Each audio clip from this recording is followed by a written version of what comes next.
Bismillahirrahmanirrahim. Assalamualaikum warahmatullahi wabarakatuh. Waalaikumsalam warahmatullahi wabarakatuh. Alhamdulillahirabbil alamin. Wassalatu wassalamu ala asrofil anbiya'i wal mursalin wa ala alihi wa ashabihi ajmain. Asyhadu an la ilaha illallah wa asyhadu anna Muhammadan abduhu wa rasuluh sallallahu alaihi wasallam. La nabiyya ba'du. Pertama dan utama, marilah kita mengucapkan puji dan syukur kehadirat Allah Subhanahu wa taala yang telah melimpahkan rahmat dan karunia-Nya kepada kita semua sehingga kita dapat berkumpul di TK Aisyah Ikan Banyak ini. Dan selawat beriring salam tak bosan-bosannya kita kirimkan kepada junjungan kita, yakni Nabi Muhammad Sallallahu Alaihi Wasallam yang telah membawa kita dari alam kebodohan sampai kepada alam yang penuh berilmu pengetahuan seperti adanya sekarang ini. Yang terhormat Ibu Pengawas TK Kecamatan Gunung Omeh, yang sama-sama kita hormati Kepala dan Majelis Guru TK dan KB Kecamatan Gunung Omeh yang telah menyempatkan diri dan meluangkan waktunya untuk dapat hadir pada kegiatan kita hari ini. Baiklah, dengan tidak memperpanjang mukadimah, izinkan saya memperkenalkan diri. Nama Netri Winda, MPD, alamat di muka, mengajar di TK Aisyah Ikan Banyak, dan di sini saya berdiri adalah untuk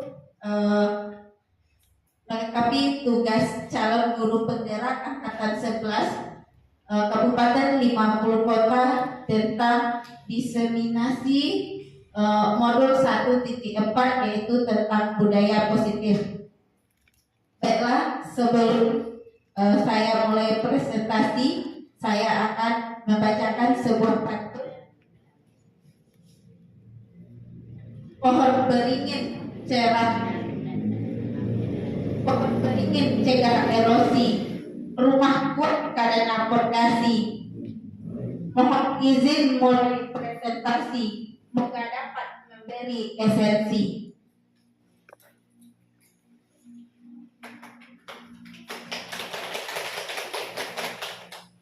Untuk selanjutnya, saya akan mulai presentasi tentang budaya positif. Adapun tujuan, menurut Ki Hajar Dewantara, tujuan pendidikan adalah menuntun segala kodrat yang ada pada anak agar mereka dapat mencapai keselamatan dan kebahagiaan yang setinggi-tingginya, baik sebagai manusia maupun sebagai anggota masyarakat.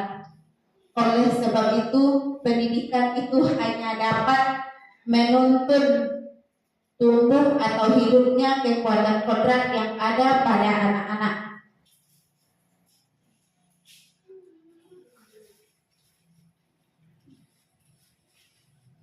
Agar dapat memperbaiki lakunya, bukan dasarnya, hidup dan tumbuhnya kekuatan kodrat anak. Nah, sekarang kita akan mempelajari tentang apa itu budaya positif. Ibu-ibu, apakah sudah tahu tentang apa budaya positif itu? Siapa yang tahu? Kalau ibu-ibu hebat, jangan kalah sama anak-anak hebat. Jangan malu-malu untuk mengutarakan pendapatnya. Ayo kita keluarkan. Siapa yang berani? Ibu-ibu hebat, ayo tunjuk tangannya. Nah, silakan Ibu Yusmi. Yang dimaksud dengan budaya positif itu adalah nilai-nilai yang menciptakan suasana yang dapat memotivasi diri. Kopi. Ya, terima kasih Ibu Yusmi. Apakah ada pendapat yang lain tentang budaya positif?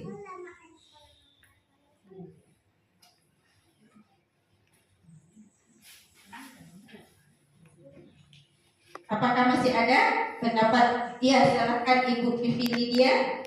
Terima kasih. Yang masuk dalam budaya positif yaitu yang merujuk pada sikap dan nilai yang mendukung lingkungan yang sehat, produktif dan harmonis. Ya, terima kasih kita ucapkan kepada Ibu Yusli dan Ibu Vivi Lydia. Ayo kita lihat apa itu yang budaya positif. Budaya positif di sekolah yaitu nilai dan kebiasaan di sekolah yang berpihak pada murid agar mereka dapat berkembang menjadi pribadi yang kritis, penuh hormat dan bertanggung jawab sesuai dengan profil pelajar Pancasila. Inilah yang dikatakan budaya positif. Nilai dan kebiasaan yang kita ajarkan kepada peserta didik kita. Selanjutnya yaitu konsep inti budaya positif. Yang pertama adalah perubahan paradigma belajar, yaitu perubahan kita dari zaman yang terdahulu, zaman kolonial sampai ke zaman yang modern, di mana pada zaman kolonial itu kita belajarnya tidak mengetahui internet dan kita belajarnya banyak dari lingkungan alam. Sedangkan pada zaman modern ini kita banyak belajar dari internet dan Mbah Google. Selanjutnya disiplin positif. Bagaimana kita cara menyarankan disiplin positif itu dari anak-anak kita mulai dari anak usia dini.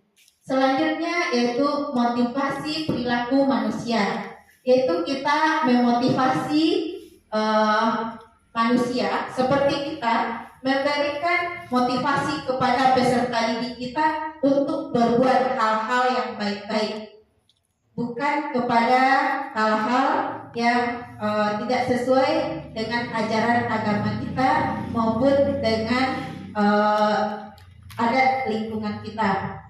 Selanjutnya yaitu kebutuhan dasar manusia. Selanjutnya adalah posisi kontrol dan keyakinan kelas dan segitiga restitusi. Ini adalah perubahan paradigma belajar. Di sini dapat kita lihat bahwa pembelajaran dengan paradigma baru merupakan pembelajaran yang dirancang berdasarkan prinsip pembelajaran berdiferensiasi sehingga para peserta didik belajar sesuai kebutuhannya berdasarkan tahap perkembangan sesuai dengan teori psikologi modern untuk mewujudkan profil pelajar Pancasila. Di mana di sini dapat kita lihat ada profil pelajar Pancasila. Itu ayo Ibu sebutkan apa yang Ibu lihat di kotak-kotak yang ada di layar. Berkebinekaan global. Iya, yang pertama berkebinekaan global, yang kedua gotong royong, kreatif, bernalar kritis, mandiri,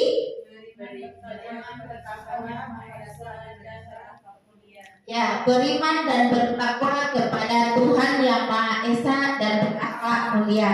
Di mana profil pelajar Pancasila itu kita mulai dari yang pertama, yaitu beriman dan bertakwa kepada Tuhan Yang Maha Esa. Karena kita di hidup ini kita selalu berhubungan dengan Allah. Selanjutnya yaitu dengan mandiri. Kalau mandiri itu adalah kita mengajarkan bagaimana kepada anak-anak kita bisa untuk mandiri. Seperti di TK, anak-anak kita baru datang ke sekolah belum bisa memakai sepatunya sendiri dan kita mengajarkannya kepada anak untuk menggunakan kita juga mengajarkan toilet training dan juga mengajarkan untuk bisa makan sendiri dan lain-lainnya. Selanjutnya yaitu bernalar kritis. Kita mengajak anak-anak kita untuk bernalar kritis, bukan kita yang mendikte anak-anak kita. Seperti contohnya, kita pegang buku, ini namanya buku, bukan seperti itu. Tapi kita pegang bendanya, kita lihatkan ke anak, jadi anak itu berpikir tentang apa saja yang bisa dia katakan tentang benda yang kita pegang. Itu adalah bernalar kritis. Selanjutnya kreatif. Kalau kreatif, kita membiarkan anak-anak kita untuk bekerja sendiri dan membangun kegiatan-kegiatan yang ia senangi sendiri. Contohnya saja pada kegiatan kita memberikan anak-anak kita permainan balok. Jadi balok itu bukan kita tunjukkan, ini kita susun, ini yang di bawah, ini yang di atas. Tapi kita kasih dia balok dan kita suruh anak itu untuk membuat apa yang mereka inginkan. Contohnya, kita tidak boleh terpaku saja. Kita membuat gambar rumah, ternyata anak kita membuat gambar jembatan. Itulah ide-ide kreatif yang ada di pikiran anak itu, dan kita harus selalu memotivasinya. Selanjutnya, gotong royong. Kalau gotong royong ini, kita selalu menanamkan kepada anak-anak untuk selalu bekerja sama.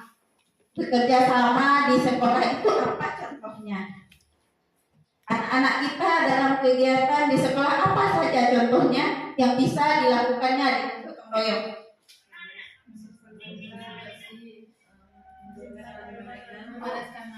Ya, membersihkan alat mainannya. Bisa juga apa lagi? Contohnya, kalau sampah kita berserakan di luar, kita juga bisa membawa anak untuk bergotong untuk merapikannya agar sampah-sampah itu bisa dikumpulkan secara cepat. Selanjutnya yaitu kebinekaan global. Kebinekaan global itu kita menanamkan kepada anak bahwa kita kalau di tempat kita, di lingkungan kita mungkin ia satu suku saja, suku Minang. Jadi kalau kita pergi ke tempat lain, kalau contohnya kita pergi ke daerah Limbanang, mungkin di sana banyak orang Jawa. Jadi kita mengenalkan suku-suku yang ada di Indonesia yang berada di sekitar lingkungan tempat tinggal dan sekolah anak kita. Itu juga sudah mengenalkan tentang kebinekaan global. Lanjut yaitu perubahan paradigma belajar. Untuk membangun budaya yang positif sekolah perlu menyediakan lingkungan yang positif. Lingkungan yang positif, yang aman dan nyaman agar murid-murid mampu berpikir dan bertindak dan mencipta dengan merdeka, mandiri dan bertanggung jawab. Apakah kalau lingkungan kita tidak nyaman, apakah anak-anak kita akan nyaman belajar di dalam kelas? Tidak. Karena lingkungan yang nyaman itu akan membuat anak merasa nyaman berada di sana. Begitu juga dengan kita. Kalau lingkungannya tidak bersih, tidak rapi, maka kita kan merasa bahwa kita itu gelisah saja. Begitu juga lah dengan anak-anak didik kita. Selanjutnya, lazimnya budaya positif dikaitkan dengan kontrol. Dalam hal ini kontrol guru dalam menghadapi muridnya, bahwa kita harus memiliki kontrol. Kadang-kadang anak-anak kita tingkah lakunya di luar batas rasanya, tapi kita harus mengontrol diri kita agar kita tidak memarahinya. Selanjutnya, ini ada sebuah permainan di mana ibu-ibu dan teman akan melakukan kegiatan. Cobalah buka. Anda adalah A. Tugas Anda adalah mengepalkan salah satu tangan Anda. Ayo kepal tangan ibu-ibu dan cari teman berpasangan. Coba Anda bayangkan bahwa Anda menyimpan sesuatu. Ayo bayangkan kita menyimpan sesuatu di tangan kita yang berharga dan kita perlu menjaga benda tersebut sekuat tenaga. Karena begitu pentingnya kehidupan Anda. Tugas B, temannya, cari temannya, udah berdua kan? Teman yang di sampingnya, ayo coba buka tangan temannya. Temannya boleh membujuk, merhati, mengintimidasi, memarahi, menggoda, mengkritik, bahkan menawari uang agar bersedia membuka kepalan tangan tersebut. Ayo buka, ayo dicoba membuka kepalan tangan temannya. Ayo buka. Ada mami ada sih. Ya, coba dibuka kepalan tangan temannya. Ayo semangat buka kepalan tangannya.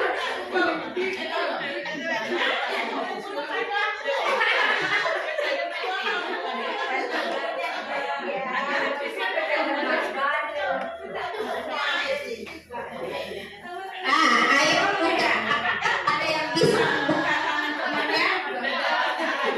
Apakah ada yang bisa? Tidak bisa.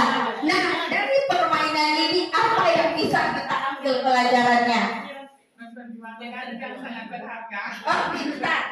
Ibu Yusmi memperjuangkan yang sangat berharga. Yang lainnya apa? Memelihara barang berharga. Memelihara barang berharga. Ibu-ibu yang lain apa? Mempertahankan. Mempertahankan. Tidak tergoda dengan apapun. Tidak tergoda dengan apapun. Apa lagi? Merekrut. Berebut. Apa lagi? Susah tidak membuka tangan temannya?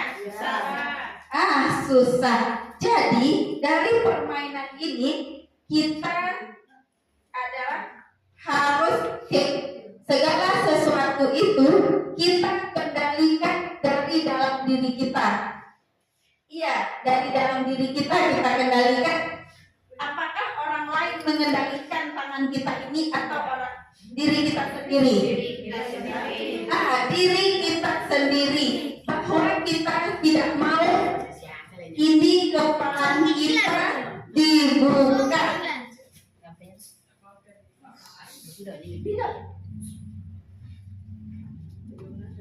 Nah, kita tidak boleh membuka teman kita tidak bisa membuka kepalan tangan kita karena semua kendali itu berada dalam diri kita. Kalau kita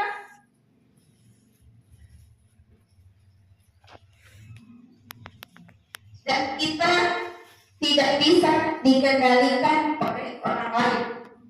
Kalau diri kita mau berubah, maka yang mengendalikan diri kita untuk berubah itu kita mulai dari diri kita sendiri, bukan orang lain yang merubah diri kita. Apakah benar seperti itu? Benar. Benar. Nah, sekarang sebelum kita lanjut, kita cek apakah ibu-ibu masih semangat atau udah kendor semangatnya. Ayo kita tepuk semangat.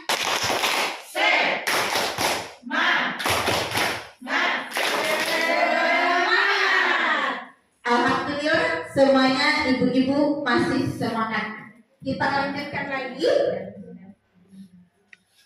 yaitu tentang miskonsepsi teori kontrol.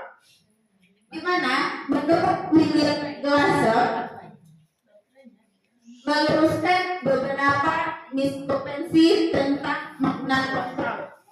Yang pertama yaitu ilusi guru mengontrol murid. Kalau ilusi guru mengontrol murid ini apa contohnya kira-kira? Kita mengontrol murid kita.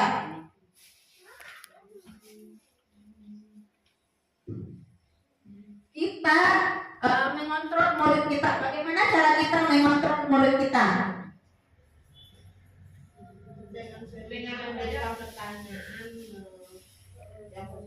Memberikan pertanyaan positif apalagi? Dengan mengadakan adanya peraturan dalam kelas. Adanya peraturan dalam kelas. Iya, kita perlu tepuk tangan yang dulu untuk Ibu Yusri dan Ibu Vivi Lydia. Tepuk tangan yang Ampun suwo, ampun tidak, suwo ampun, santia. Terima kasih ibu-ibu, kita tepuk tangan untuk kita semua. Iya, kalau kita sebagai guru, kita mengontrol murid kita. Kalau murid kita itu ada ribut-ribut di dalam kelas, jadi kita kontrol dia agar tenang belajar. Tapi kita harus menyediakan caranya, yaitu boleh strateginya ataupun langkah-langkah lain yang kita gunakan. Selanjutnya, ilusi bahwa semua penguatan positif itu efektif dan bermanfaat. Bahwa kalau diri kita sudah positif, maka dia akan terasa efektif dan memberikan manfaat baik terhadap diri kita maupun orang lain. Selanjutnya yaitu ilusi bahwa kritik dan membuat orang merasa bersalah dapat menguatkan karakter. Selanjutnya ilusi bahwa orang dewasa memiliki hak untuk memaksa. Apakah kita harus memaksa seseorang? Tidak. Tetapi itu adalah menurut Dr. William Glasser bahwa ilusi bahwa orang dewasa itu memiliki hak untuk memaksa.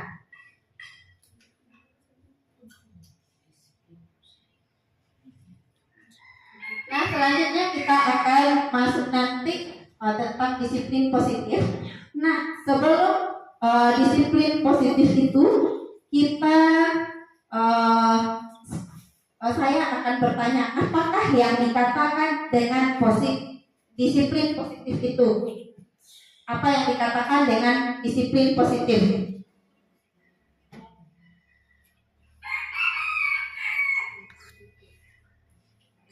Yang disiplin biasanya apa? Ayo Ibu. Bukan? Peraturan ada di sekolah. Apalagi?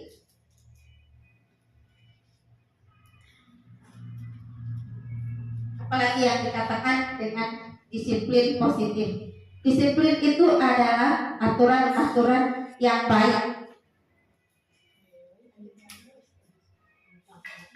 Disiplin positif. Disiplin itu berasal dari kata disiplina yang artinya adalah belajar. Disiplin mengacu pada disiplin diri yang memiliki tanggung jawab terhadap apa yang dilakukannya berdasarkan nilai-nilai yang diyakini. Selanjutnya, disiplin positif merupakan salah satu cara penerapannya. Disiplin yang bertujuan untuk menumbuhkan kesadaran serta memberdayakan peserta didik tanpa imbalan penghargaan, ancaman ataupun hukuman. Dan sebagai pendidik, tujuan adanya disiplin positif itu adalah menciptakan peserta didik kita yang memiliki disiplin dari diri sehingga mereka berlaku mengacu kepada nilai-nilai kebajikan universal dan memiliki motivasi intrinsik dalam perubahan perilaku ke arah yang lebih baik. Itulah yang dikatakan disiplin positif itu. Kalau disiplin itu cara-cara kita menerapkan disiplin itu. Contohnya ke anak didik kita. Kita menerapkan disiplin itu dari awal anak sampai di sekolah. Kita mengajarkan kepada anak kalau sampai di sekolah salaman sama bu guru dan sepatunya disusun, direk sepatu dan tasnya diletakkan pada tempatnya. Itu kita sudah mengajarkan disiplin. Dan selanjutnya di dalam kegiatan kita di dalam kelas, disiplin itu ketika kita sedang belajar juga bisa kita terapkan tentang permainan.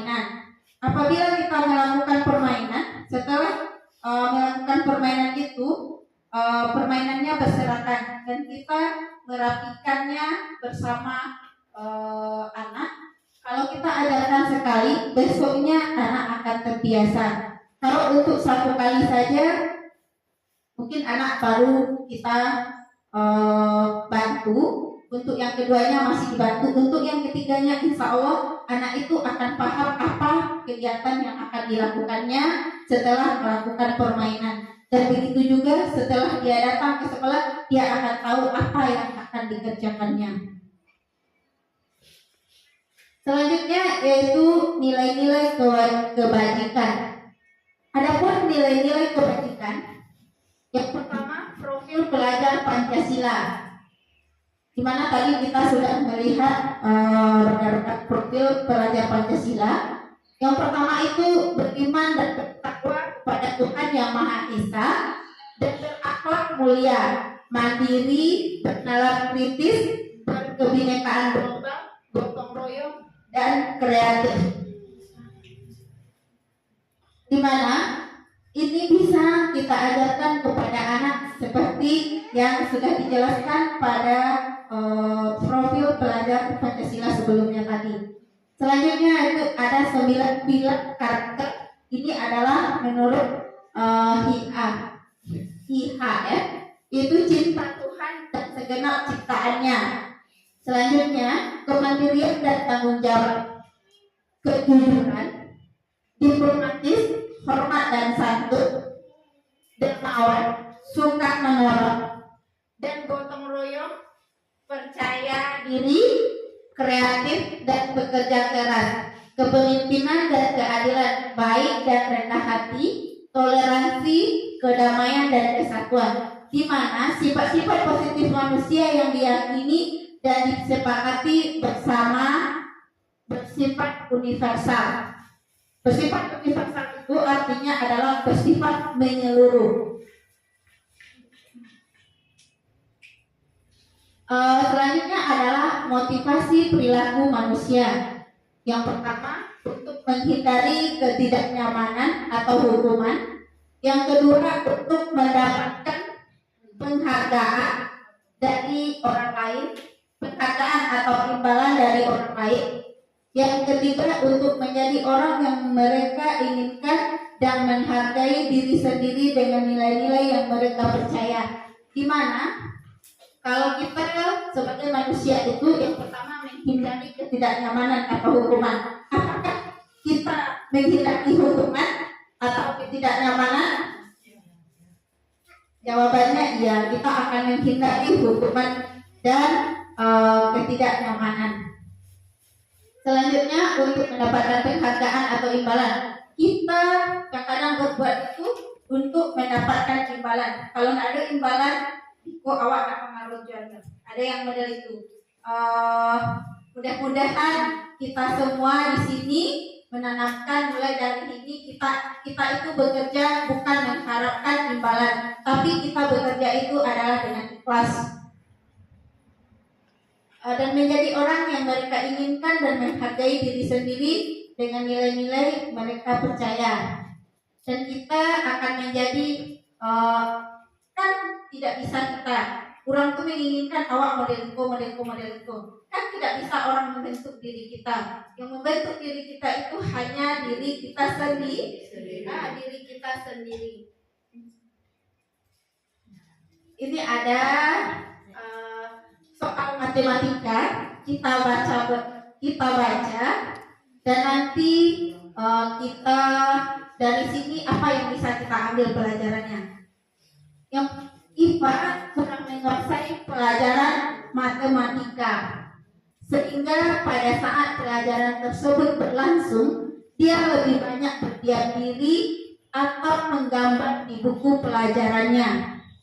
Pada saat guru matematikanya Pak Seno menanyakan pertanyaan, IPA menjadi gugup dan tak sengaja menjatuhkan tasnya dari kursi, serta tiba-tiba menjadi gagap pada saat berupaya menjawab. Seluruh kelas pun tertawa melihat perilaku IPA yang bicara tergagap dan terkejut tersebut. Pak Seno pada saat ini itu membiarkan teman-teman IPA menertawakan IPA yang tergagap dan malu luar biasa. dan malahan minta IPA untuk maju ke depan kelas dan berdiri di depan kelas sambil menunjuk hidungnya karena tidak bisa menjawab pertanyaan Pak Seno. Kelas makin gaduh dan anak-anak pun tertawa melihat IPA di depan kelas memegang ujung hidungnya. Nah, dari slide yang tampil ini, dari cerita IPA, apakah tindakan Pak Seno itu sudah menanamkan tentang nilai-nilai yang positif? Siapa yang bisa menjelaskan kenapa Pak Seno belum dikatakan memiliki nilai-nilai yang positif?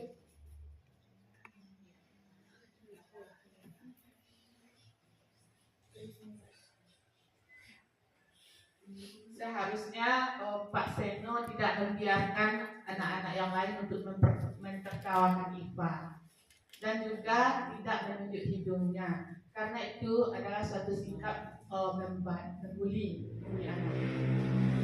Terima kasih, Pak. Ya, apakah masih ada pendapat yang lain tentang Pak Seno? Apakah masih ada? Ayo dibaca lagi.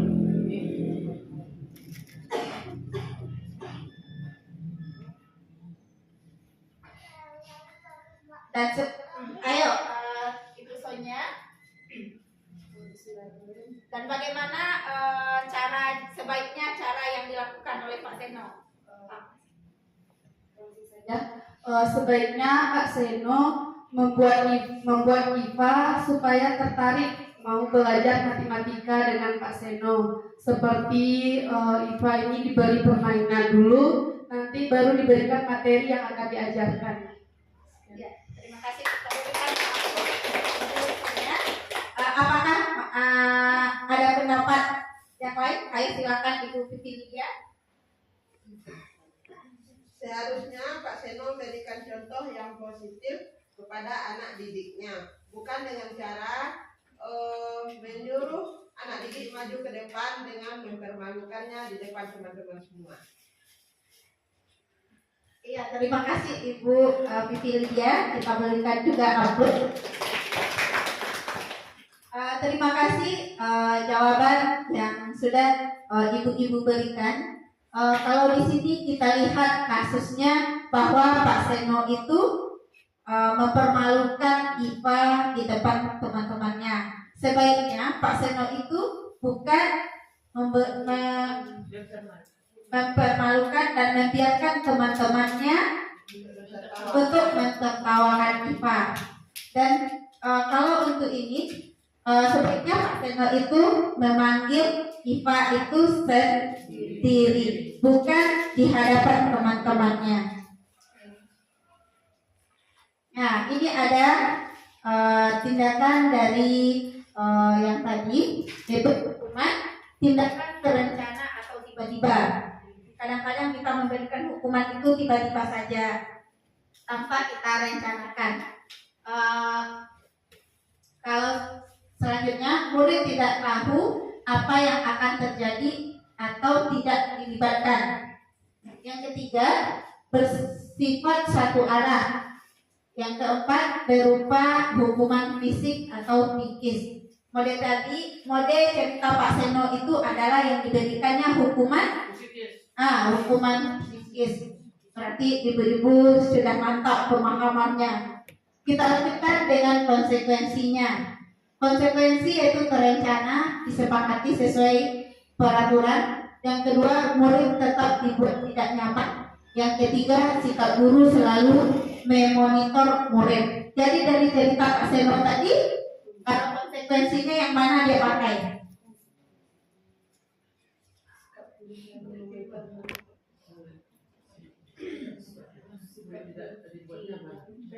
Muridnya tidak dibuat tidak nyaman karena dipermalukan di depan kelas. Itu dari situ muridnya tidak merasa nyaman karena percaya dirinya itu sudah hilang. Selanjutnya yaitu restitusi. di mana proses menciptakan kondisi bagi murid untuk memperbaiki kesalahannya. Yang ketiga, proses yang kolaboratif, mengajarkan murid untuk mencari solusi sendiri. Ini adalah tadi kita panggil satu-satu, ini adalah proses restitusi, bukan cara seperti Pak Seno tadi memanggilnya dan memalukan di depan teman-temannya. Proses yang kita lakukan, kalau ada anak-anak kita yang salah di sekolah, maka kita panggil dia sendiri, bukan kita bicarakan di depan teman-temannya agar psikis anak itu tidak kena. Selanjutnya ada kebutuhan dasar manusia. Nah, kebutuhan dasar manusia itu apa saja yang kita butuhkan? Di sini kan kebutuhan dasar manusia merupakan sesuatu yang kita lakukan untuk mendapatkan apa yang kita inginkan. Seluruh tindakan yang kita lakukan memiliki tujuan. Semua usaha yang kita lakukan bertujuan agar kebutuhan dasar kita terpenuhi dengan baik. Nah, sekarang apa-apa saja kebutuhan dasar manusia itu? Apa-apa saja kebutuhan dasar yang kita butuhkan?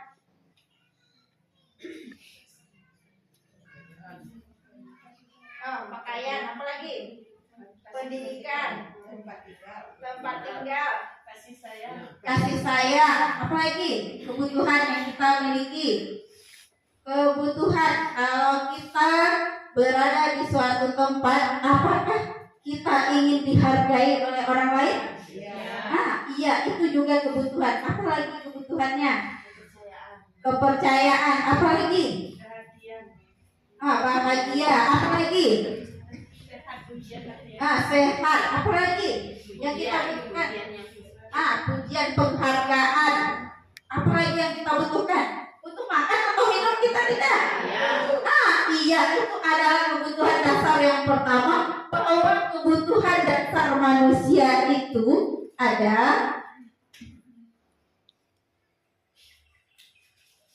ini adalah 5 kebutuhan dasar manusia.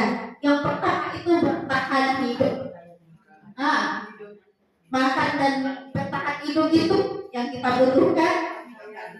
Makanan, pakaian, tempat tinggal, keamanan, kesehatan. Jadi ibu-ibu sudah menyebutkannya tadi, itu ada makanan, pakaian, tempat tinggal, keamanan. Itu termasuk kepada poinnya bertahan hidup. Itu adalah poin bertahan hidup, karena kita membutuhkan semuanya. Kalau itu tidak ada salah satunya, bagaimana kita? Akan terjadi lagi ketidaknyamanan. Yang kedua, kasih sayang dan rasa diterima. Rasa diterima, dipedulikan, kerjasama dan berbagi. Kalau kasih sayang, contohnya kita membutuhkan kasih sayang orang-orang yang ada di lingkungan sekitar kita. Rasa peduli itu, dan kita juga harus memiliki rasa peduli terhadap tetangga, teman kita, dan orang-orang yang ada di sekitar kita. Dan rasa diterima. Kalau kita berada di suatu tempat, kalau kita tidak diterima oleh orang tersebut, apakah kita merasa nyaman? Tidak, berarti kebutuhan kasih sayang dan rasa diterima itu belum terpenuhi. Selanjutnya yaitu tentang penguasaan. Penguasaan di sini maksudnya tentang harga diri kita, diakui, didengar, dianggap, dan prestasi. Contohnya saja, kita berbicara, tetapi kita berbicara sama ada teman kita, ada berempat orang. Kita berbicara di sana, tetapi teman kita itu yang satunya berbicara sama yang lain, yang satunya sibuk dengan HP-nya. Apakah itu kita sudah dengar? Tidak, berarti itu penguasaannya masih kurang. Selanjutnya itu kebebasan. Kalau kebebasan itu mandiri, ingin mencoba hal baru, dan memiliki pilihan.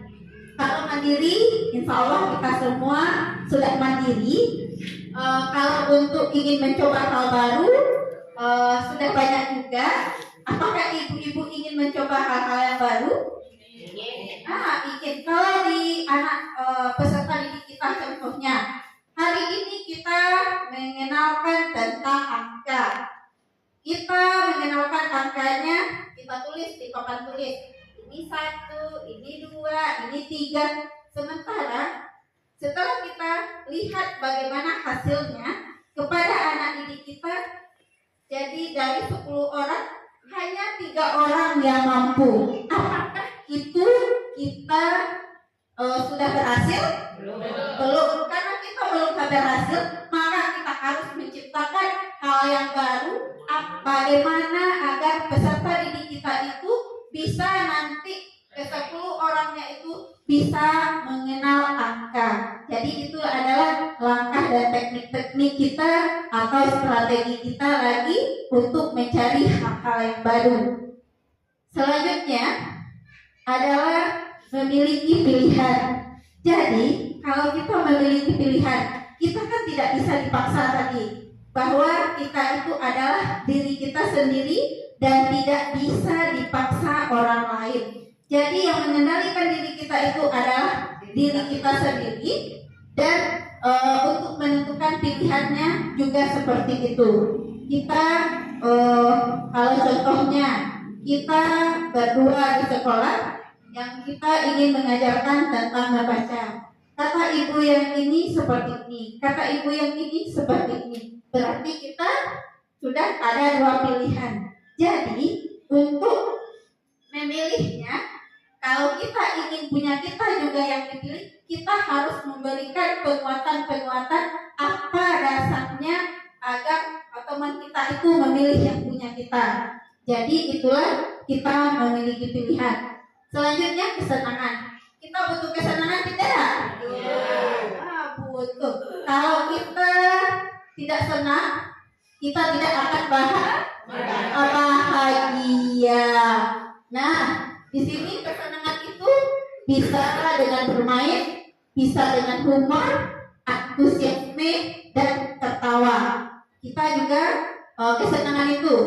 Kalau tertawa-tertawa sendiri saja kita nanti dibilang sama orang kita sakit. Tapi kalau kita tertawa itu karena senang melihat sesuatu, itu berarti kita sudah memiliki kesenangan. Bagaimana apakah 5 kebutuhan dasar manusia itu sudah terpenuhi bagi ibu-ibu? Insya Allah 5 kebutuhan dasar manusia itu sudah terpenuhi.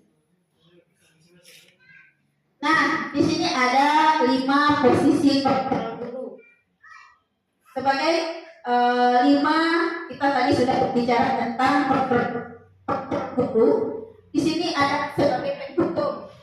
Sebagai penghukum ini kita memberikan hukuman seperti Pak Senok tadi. Selanjutnya pembuat merasa bersalah. Yang ketiga sebagai teman. Yang keempat pemantau. Yang kelima sebagai manajer. Nah, dari 5 posisi kontrol ini, apa yang sering kita lakukan di sekolah? Sebagai teman, iya. Kita tepuk tangan dulu semuanya. Nah, yang sering kita lakukan di sekolah itu adalah sebagai posisi teman. Karena kita belajar di taman kanak-kanak, di pendidikan anak usia ini, maka posisi kontrol yang sering kita gunakan adalah sebagai teman. Ini adalah posisi kontrol. Apakah aku? Yang pertama, terlambat lagi, pasti terlambat lagi. Selalu datang terlambat, kapan bisa datang tepat waktu. Ini adalah termasuk ke posisi kontrol yang mana? Terlambat lagi, pasti terlambat lagi. Rasa bersalah. Ini ada lagi, Adi, kamu ini bagaimana ya? Kamu sudah berjanji dengan ibu tidak akan terlambat lagi. Kamu kenapa? Ayo baca lagi, perhatikan dulu. Ayo kembali lagi ke posisi kontrol tadi. Ibu perhatikan posisi kontrol. Yang tadi itu, yang 4 tadi nanti masuk kemana? Kan ada ini 5 posisi kontrol. Dari pernyataan tadi dia masuk ke yang mana? Kita menelaah bersama dia masuk ke menghukumkan atau membuat rasa bersalah kan? Atau sebagai pemantau atau manajer atau sebagai teman. Mantap. Nah, ayo kembali lagi soalnya. Nah, ini adalah terlambat lagi, pasti terlambat lagi. Selalu datang terlambat. Kapan bisa datang tepat waktu? Sebagai apa? Nah, ada yang mengatakan sebagai manajer, ada yang mengatakan sebagai pemantau. Kalau terlambat lagi. Nah, kalau itu adalah termasuk kepada pemantau. Nah, ibu-ibu, ya, yang nomor 2 siapa yang bisa membacanya? Yang nomor 2 siapa yang bisa? Ayo, tunjuk tangannya. Nah, ayo Ibu Safina.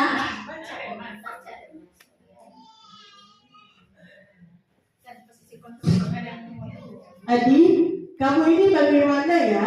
Kamu sudah berjanji dengan ibu tidak akan terlambat lagi. Kamu kenapa ya senang sekali mengecewakan ibu? Ibu benar-benar kecewa sekali. Kalau ini termasuk ke pembuat rasa bersalah yang Apakah kita sepakat bersama yang nomor 2 ini membuat rasa bersalah? Ya.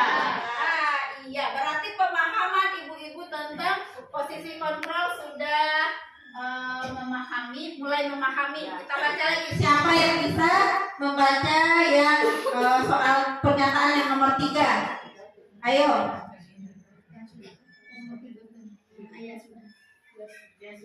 Sudah, kali ini tidak apa-apa. Nanti ibu bantu bereskan.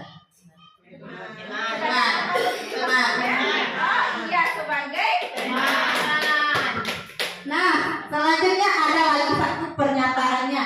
Siapa? Ibu-ibu yang bisa membacakannya. Ayo, Ibu Pin. Kamu terlambat 15 menit. Apakah kamu sudah mengerti konsekuensi yang harus dilakukan bila terlambat? Hukum.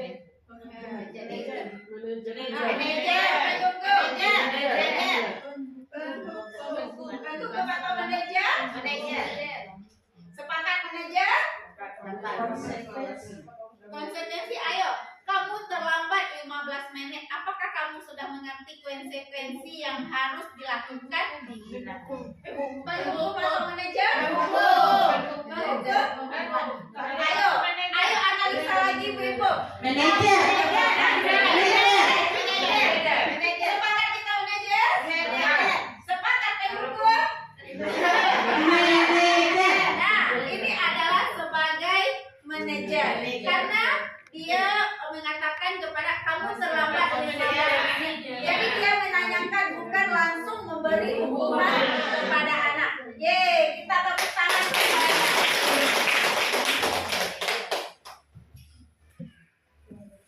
Alhamdulillah ibu-ibu sudah memahami tentang 5 posisi kontrol tersebut. Kita lanjutkan lagi.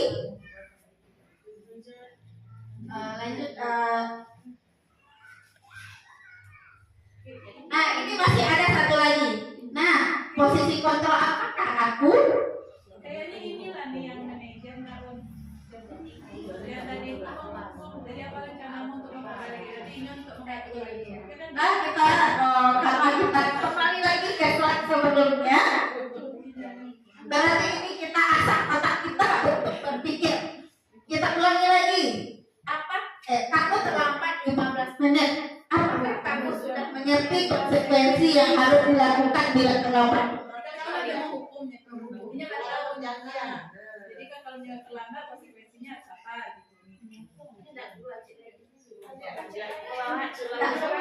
gitu Nah, ayo kembali naik lagi ke posisi kontrol tadi, Ibu.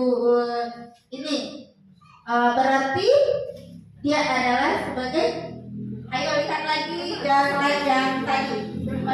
Ini terlambat lagi, selalu datang terlambat. Kapan bisa datang tepat waktu? Itu adalah penantang. Kalau yang kedua, kita sudah sepakat yang terlambat lagi itu adalah sebagai penantau. Yang kedua, adik kamu ini bagaimana ya? Kamu sudah berjanji dengan ibu tidak akan terlambat lagi. Kamu kenapa ya senang sekali mengecewakan ibu? Ibu benar-benar kecewa sekali. Membuat rasa bersalah. Yang ketiga, ya sudah, kali ini tidak apa-apa, nanti ibu bantu bereskan.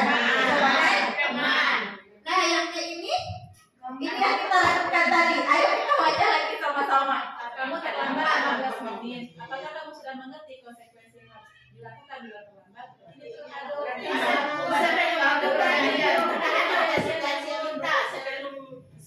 sebelumnya terlambat.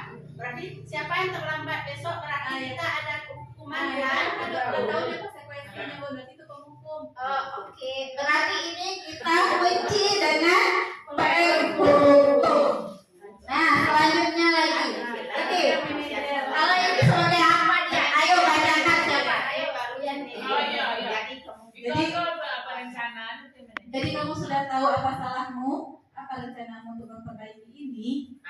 Ini adalah manajer. Jadi memberikan pilihan kepada anak tentang dan menanyakan apa kesalahannya dan memberikan apa rencanamu untuk memperbaikinya. Ya, satu tangan untuk kita tunggu.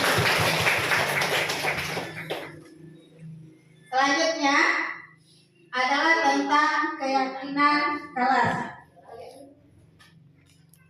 Nah, nanti kita akan masuk ke keyakinan kelas. Nah, siapa yang tahu ibu-ibu apa itu yang dimaksud dengan keyakinan kelas? Nah, ayo Ibu. Keyakinan kelas adalah kepercayaan bersama mengenai peraturan yang ada di dalam kelas. Iya, Bu. Nah, siapa lagi? Apakah masih ada yang bisa menjawab tentang apa itu yang dimaksud dengan keyakinan kelas?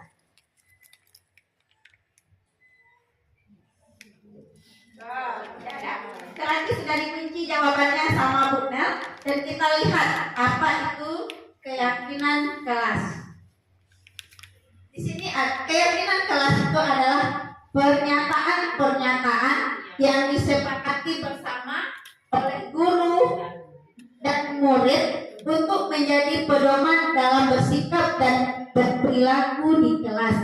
Keyakinan kelas yang dibuat bersama murid akan memberikan dampak positif di kelas. Nah, sekarang saya mau bertanya kepada ibu-ibu semua, apakah keyakinan kelas itu sama dengan peraturan kelas? Tidak. Siapa yang bisa menjelaskan? Apakah sama keyakinan kelas dengan peraturan kelas? Sama tak? Sama. Apakah jawabannya ibu-ibu sama atau tidak? Sama. Kelasnya kita memberikan pernyataan kepada anak. Kalau Bu Tin menjawab sama karena sama-sama memberi pernyataan kepada anak. Apakah ada jawaban yang lain? Ada. Ayo Bu Yusmi. Kalau peraturan itu secara tertulis, kalau disepakati bisa langsung anak dengan guru. Mensepakati satu keputusan yang menurut kita apalah namanya itu menyenangkan gitu. Iya.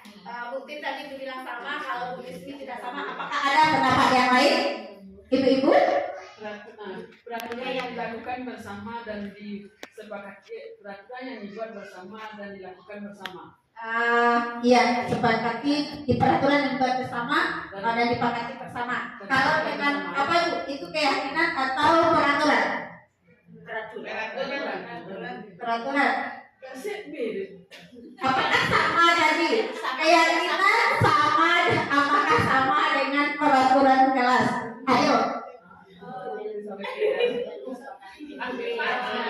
Mungkin berbeda mungkin Uni kalau kalau peraturan itu kan kesepakatan juga, tapi kalau seandainya dilanggar pasti ada konsekuensi atau hukuman yang berlaku bagi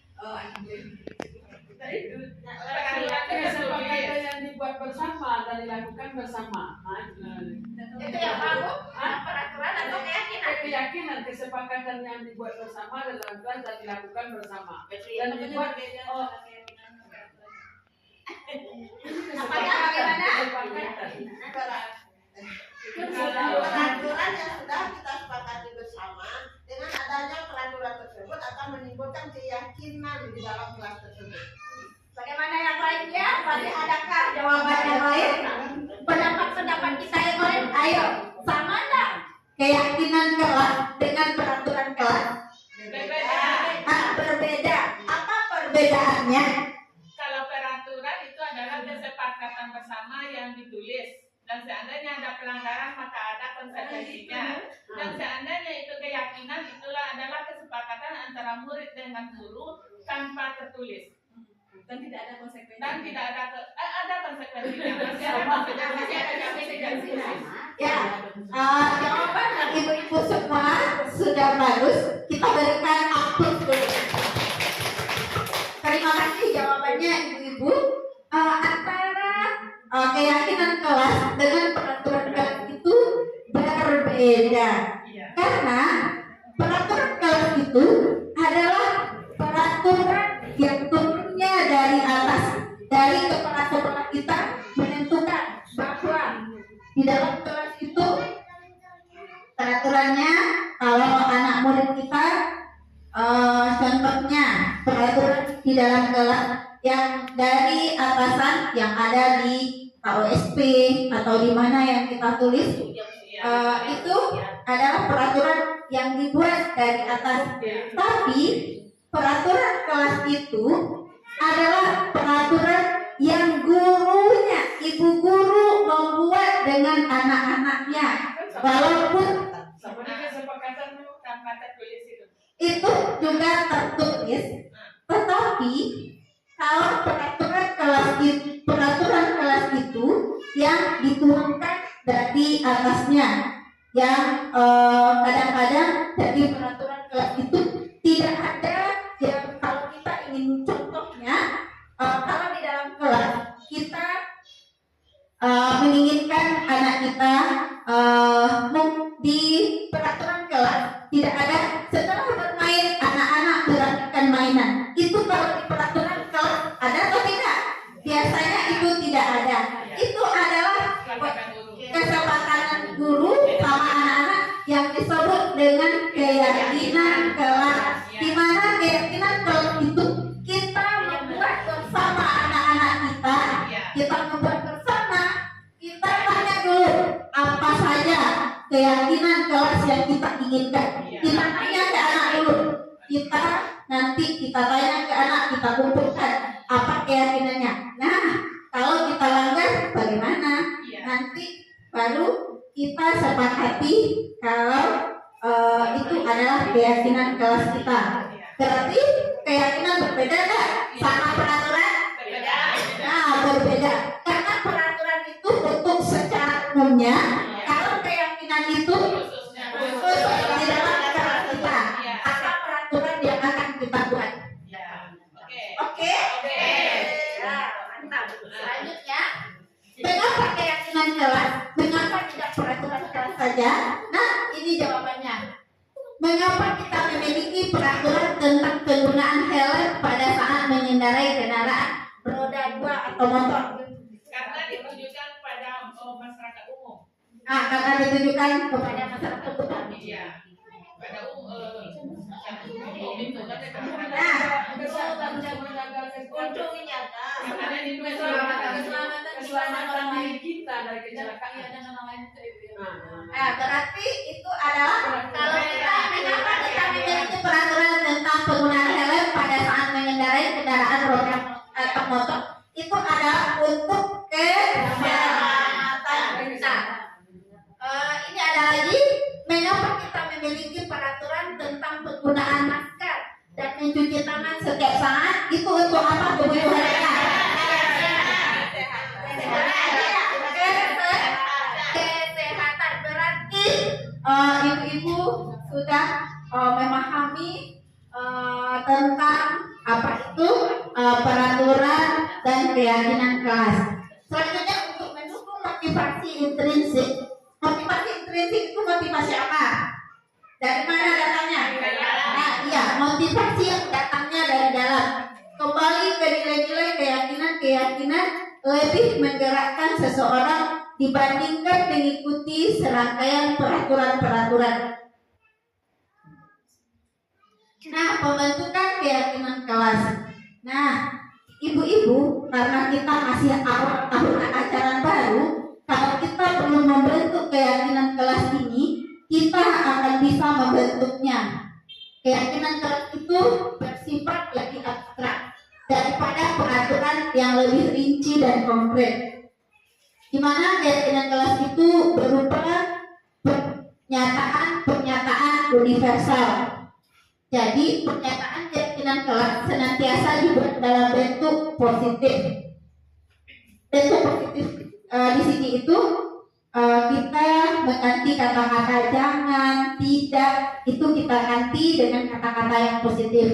Yang kedua, keyakinan kelas hendaknya tidak terlalu banyak sehingga mudah diingat dan dipahami oleh semua warga kelas. Dan banyak-banyak itu jangan yang rumit-rumit sehingga sehingga peserta didik dan kita mudah memahaminya. Selanjutnya, keyakinan kelas sebaiknya sesuatu yang dapat diterapkan di lingkungan tersebut.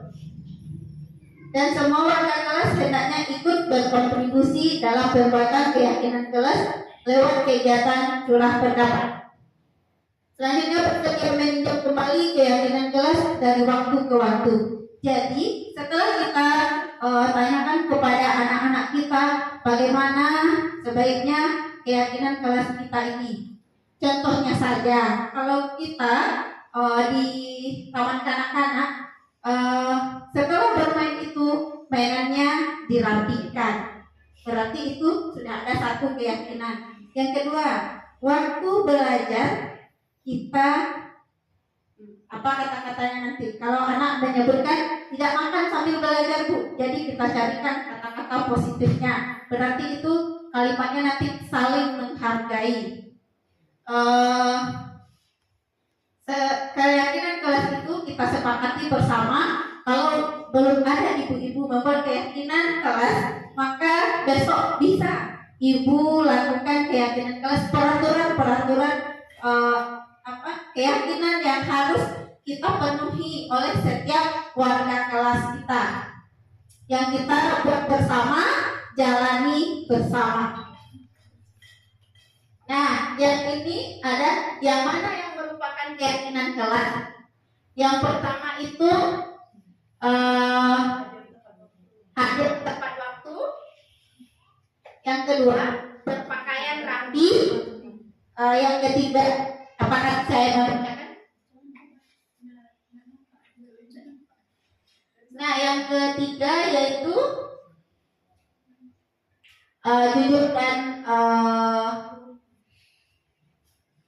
jujur dan toleransi. Yang ini adalah keyakinan kelas 5 dan ini adalah keyakinan kelas emas. Kalau keyakinan kelas emas, taat beribadah kepada Tuhan Yang Maha Esa, menghormati dan menjadi disiplin, menjadi dan menjalankan disiplin dan bertanggung jawab, serta menjadi murid yang patuh terhadap aturan, serta menjadi murid yang bahagia dan semangat untuk belajar. Dari kedua keyakinan ini, manakah yang termasuk keyakinan kelas? Adalah keyakinan kelas emas. Jadi kalau peraturan itu kita buat bersama dan tidak banyak-banyak. Kalau di sana kan ada 9, kalau di sini ada 6. Nah, selanjutnya adalah segitiga restitusi. Nah, segitiga restitusi itu adalah suatu tahapan proses dialog yang dijalankan oleh guru agar dapat menghasilkan murid yang bertanggung jawab dan mandiri. Ini adalah pemecahan dari keyakinan kelas tadi. Kalau seandainya ada yang melanggar anak kita, maka kita di sini kita gunakan posisi kontrol kita tadi. Kita sebagai apa? Sebagai teman kah? Sebagai manajer kah? Kalau anak-anak kita melanggar tentang keyakinan kelas kita, kita adalah sebagai manajernya. Karena kita nanti seperti pernyataan tadi, kita panggil dan kita tanyakan apa rencana selanjutnya. Yuk lanjut. Ini adalah tahapan segitiga restitusi. Tahapan segitiga restitusi itu ada 3.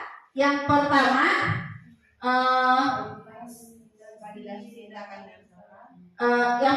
yaitu menstabilkan identitas. Ini yang pertamanya. Setelah kita stabilkan identitasnya, kita validasi tindakannya yang salah. Yang ketiganya menanyakan keyakinan apa yang dia langgar, seperti seperti keyakinan yang sudah kita sepakati tadi. Di mana kamu tentu punya alasan mengapa melakukan itu. Kalau di validasi, adakah cara yang lebih efektif untuk mendapatkan apa yang kamu butuhkan? Keyakinan kelas apa yang telah kita sepakati? Itu menanyakan keyakinan apakah kamu ingin menjadi orang yang seperti apa. Itu adalah tahapan segitiga restitusi. Selanjutnya, menstabilkan identitas. Berdasarkan prinsip membuat kesalahan adalah bagian dari proses pembelajaran, menggeser identitas gagal ke identitas sukses. Selanjutnya, berbuat salah itu menstabilkan identitas, di mana berbuat salah itu tidak apa-apa. Jadi tidak ada manusia yang sempurna. Saya juga pernah melakukan kesalahan seperti itu. Kita bisa menyelesaikan ini. Bapak atau ibu tidak tertarik mencari siapa salah, tapi bapak atau ibu ingin mencari solusi dari permasalahan ini. Dan kamu berhak merasa begitu. Nah, ini adalah validasi tindakan yang salah. Kalau seandainya anak itu berbuat salah, berdasarkan prinsip setiap perilaku berupaya memenuhi suatu kebutuhan tertentu. Kadang-kadang awak melakukan kesalahan karena ada sesuatu yang tidak terpenuhi. Kalau buat kesalahan itu, padahal kamu bisa melakukan yang lebih buruk dari ini ya. Kamu pasti punya alasan mengapa melakukan hal itu. Kamu patut bangga pada dirimu sendiri karena kamu telah melindungi sesuatu yang penting buatmu. Kamu boleh mempertahankan sikap itu, tapi kamu harus menambahkan sikap yang baru. Selanjutnya adalah menanyakan keyakinan. Murid akan diberi pertanyaan bermakna untuk memunculkan motivasi intrinsiknya. Yang pertama, apakah keyakinan kelas kita? Apakah nilai-nilai umum yang telah kita sepakati? Apa bayangan kita tentang kelas yang ideal? Dan apa kamu jadi orang yang seperti apa? Itu adalah pertanyaan untuk menanyakan keyakinan.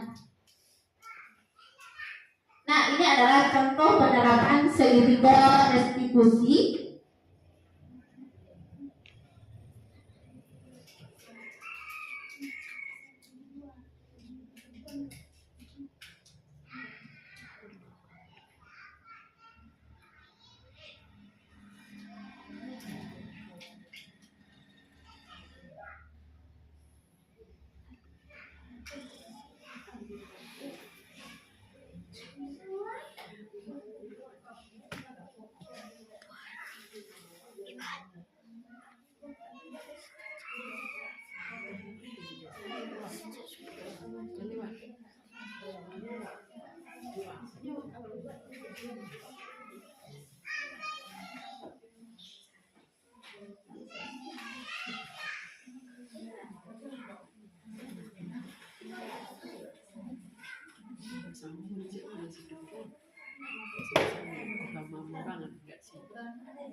Untuk contoh segitiga restitusi di sekolah kita, contohnya saja ada anak yang makan sambil belajar. Jadi kita biarkan saja dia dulu makan sambil belajar, bukan kita biasanya orang kan ditegur sekali.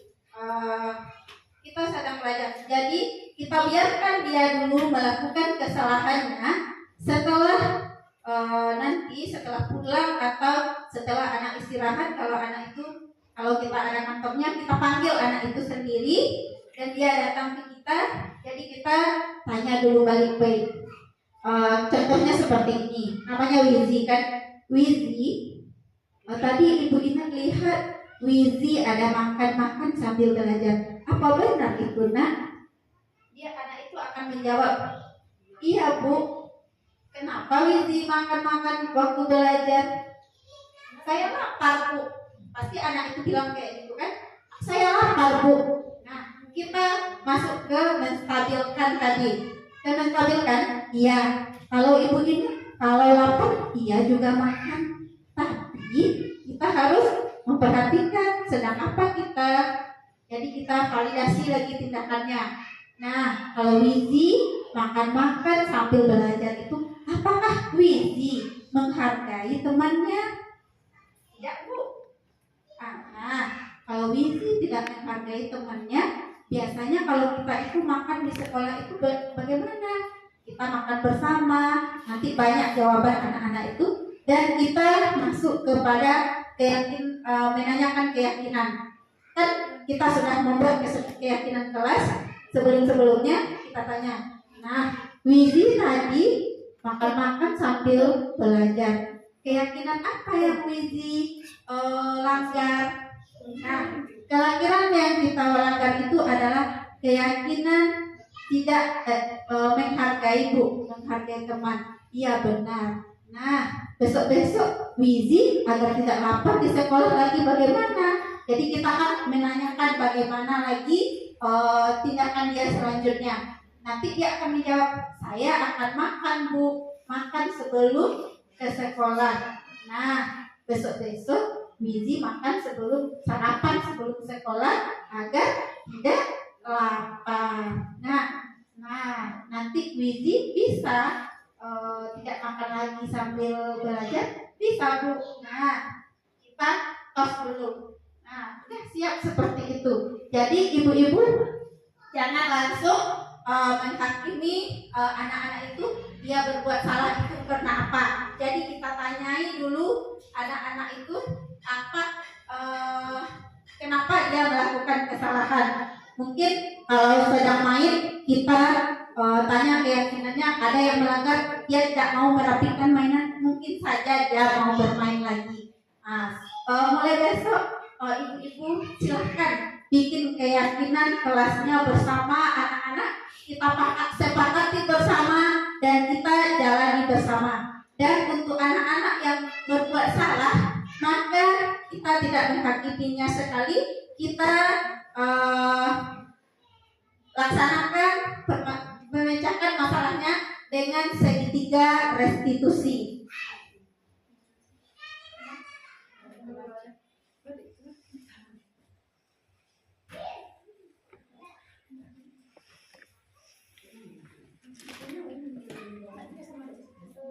Nah, terakhir itulah tadi dari kita belajar tentang apa saja tadi? Budaya positif itu disiplin, keyakinan kelas, dan posisi kontrol, 5 dasar kebutuhan manusia, dan segitiga restitusi. Dalam penerapan program budaya positif, hendak guru memiliki standar kepribadian profesional dan sosial baik, di mana guru mampu merefleksi dirinya dalam posisi kontrol saat ini. Bagaimana perjalanan diri yang baiknya sebagai among atau manajer yang menuntut murid-muridnya menjadi insan yang mandiri, merdeka, dan bertanggung jawab. Ini adalah menurut standar nasional pendidikan. Terima kasih. Itulah sedikit materi yang bisa dibagi tentang budaya positif. Semoga apa yang disampaikan itu memberikan manfaat untuk ibu-ibu semua dan bisa menerapkannya di sekolah kita masing-masing. Hanya itu, salam dan jagal. Mohon maaf. Assalamualaikum warahmatullahi wabarakatuh.